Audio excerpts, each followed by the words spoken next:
Hi friends, welcome back to my channel.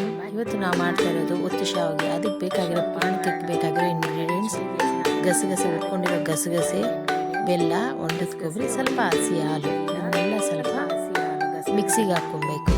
ಒಣಗಿದ ಕೊಬ್ಬರಿ, ಗಸಗಸೆ, ಒಣಗಿದ ಕೊಬ್ಬರಿನ ಸ್ವಲ್ಪ ಮಿಕ್ಸಿಗೆ ಈ ಥರ ಕಟ್ ಮಾಡ್ಕೊಳ್ಳಿ ಸಣ್ಣ ಸಣ್ಣಕ್ಕೆ. ಎಲ್ಲನ ಕೇಳೋ ತುರಿಮಿ ಕೂಡ ಹಾಕ್ಕೊಬೋದು. ತುರಿ ಅದು ನೀಟಾಗಿ. ನಾನು ಅದಕ್ಕೆ ತುರಿಯೋದೇನು ಬೇಕಾಗಿಲ್ಲ ಅಂದ್ಬಿಟ್ಟು ಈ ಥರ ಕಟ್ ಮಾಡಿ ಹಾಕ್ಕೊತಾ ಇದ್ದೀನಿ.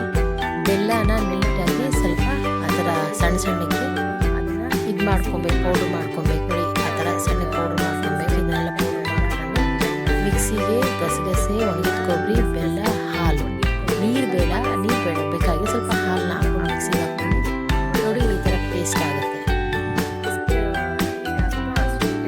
ಪೇಸ್ಟ್ ಆದಮೇಲೆ ನಾವು ಇನ್ನು ಸ್ವಲ್ಪ ಏನು ನಮಗೆ ಟೇಸ್ಟ್ ತಕ್ಕಂಗಿಲ್ಲ, ಟೇಸ್ಟ್ ಇನ್ನು ಸ್ವಲ್ಪ ಕಮ್ಮಿ ಇದೆ ಬೆಲ್ಲ ಅಂದರೆ ಇನ್ನು ಕೇಳೋಕ್ಕೆ ಬೆಲ್ಲನ ಇಲ್ಲ ಸ್ವಲ್ಪ ಸಕ್ಕರೆ ಏನು ಬೇಕಾಗಿಲ್ಲ.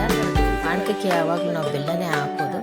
ಸೊ ಇನ್ನು ಸ್ವಲ್ಪ ನಮಗೆ ಬೇಕಾಗಿರೋ ಸ್ವೀಟ್ಗೆ ಇನ್ನು ಸ್ವಲ್ಪ ಬೆಲ್ಲನ ಮಿಕ್ಸ್ ಮಾಡ್ಕೊಬೋದು.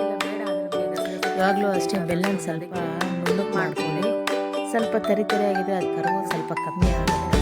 ಕರ್ಗೋದು ಸ್ವಲ್ಪ ಲೇಟ್ ಆಗುತ್ತೆ.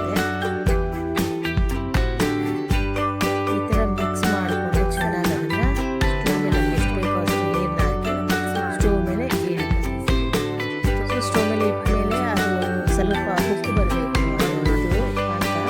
ಇನ್ನು ಒತ್ತು ಶಾವಿಗೆ ಬೇಕಾಗಿರೋ ಮುದ್ದೆ ನಮ್ಗೆ ರೆಡಿ ಆಗಿದೆ. ಮಾಮೂಲಿ ಮನೇಲಿ ಮಾಡಿಟ್ಕೊಂಡಿದ್ದೆ. ಮಾಮೂಲಿ ನಾವು ರಾಗಿ ಮುದ್ದೆ ಮಾಡಿದ್ರೆ ಆ ಥರ ಅದಕ್ಕೆ ಮಾಡಿಟ್ಕೊಳ್ಬೇಕು. ಅಷ್ಟು ಗಟ್ಟಿನೂ ಅಲ್ಲ, ಅಷ್ಟು ಮೆತ್ತಗೂ ಅಲ್ಲ, ಮೀಡಿಯಮಾಗಿ ನಾವು ಒತ್ತೆ ಥರ.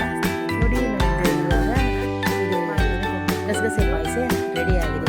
ಶಾವಿಗೆ ಬೇಕಾಗಿರೋ ಪಾನಕ ರೆಡಿ ಆಗಿದೆ. ಮುದ್ದೆ ನೋಡಿ ನಾವು ಇದರ ಚಿಕ್ಕದಾಗಿ ಮಾಡಿಟ್ಬಿಟ್ಟು ಶಾವಿಗೆ ಸ್ಟ್ಯಾಂಡ್ ಮಾಡಿಟ್ಕೊಂಡಿದ್ದೆ. ನನ್ನ ಹತ್ರ ಆ ಸ್ಟ್ಯಾಂಡ್ ಇಲ್ಲ. ನಾವು ಮಾಮೂಲಿ ಚಕ್ಲಿ ನಿಪ್ಪಟ್ಟೆಲ್ಲ ಮಾಡ್ತೀವಲ್ವ, ಆ ಥರದ ಒಂದು ಸ್ಟ್ಯಾಂಡ್ ಇತ್ತು ನನ್ನ ಹತ್ರ. ಆ ಸ್ಟ್ಯಾಂಡಲ್ಲಿ ನೋಡಿ ಈ ಥರ ಮುದ್ದೆ ಮಾಡ್ಕೊಂಡು ಆ ಸ್ಟ್ಯಾಂಡ್ಗೆ ನೀಟಾಗಿ ಸ್ವಲ್ಪ ಫಿಲ್ ಮಾಡಿ ನೀಟಾಗಿ ಅದನ್ನು ಒತ್ತು ಶಾವಿಗೆಗೆ ಮಾಡ್ಕೊಂಡು ನೋಡಿ ಈ ಥರ ಮಾಡ್ಕೊತಾ ಇದ್ದೀವಿ. ಪುಟ್ಟದಾಗಿ ಮಾಡ್ಕೊತಾರೆ. ನಾನು ಸ್ವಲ್ಪ ದೊಡ್ಡದಾಗೆ ಮಾಡ್ಕೊತಾ ಇದ್ದೀನಿ. ಸಾಯಂಕಾಲ ಹೊತ್ತು ಒತ್ತು ಶಾವಿಗೆ ಈ ಚಳಿಗಾಲದಲ್ಲಿ ತುಂಬ ಚೆನ್ನಾಗಿರುತ್ತೆ, ಸ್ವೀಟಾಗಿ. ಮಕ್ಳಿಗೂ ಒಂಥರ ಡಿಫ್ರೆಂಟ್ ವೆರೈಟಿ ಆಗಿರುತ್ತೆ. ಹಳೆ ಕಾಲದ ಅಡುಗೆಗಳೆಲ್ಲ ಇದೆಲ್ಲ ಈಗಿನ ಕಾಲದಲ್ಲಿ ಇದೆಲ್ಲ ನೋಡೋಕ್ಕಾಗಲ್ಲ.